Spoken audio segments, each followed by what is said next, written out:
The House of Representatives don order financial technology company wey dem dey call Remita to return over 182 billion naira wey dem hold from Treasury single account since 2015 back to federal government.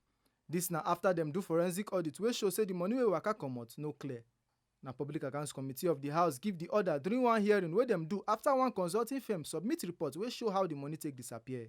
Bamidele Salam, wey be the chairman of the committee, come talk say the decision na based on the evidence wey the consultant bring, plus documents wey Remita and other people wey dey involved for the TSA matter bring come. Salam come praise the forensic consultants, say dem do better job wey show patriotism and e go help government spending dey more transparent and accountable. In the last couple of weeks, by the activities of the Public Account Committee, a substantial sum of money.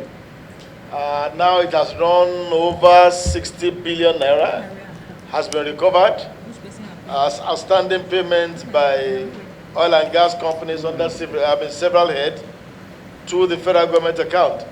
Now, the investigation is still ongoing, but we need to report to the committee that 12 of these companies have proven to be recalcitrant.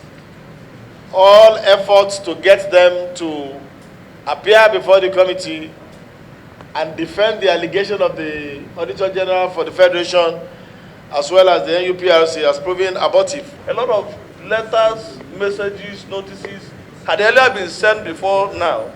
So this should be the last resort, in the absence of which a full-blown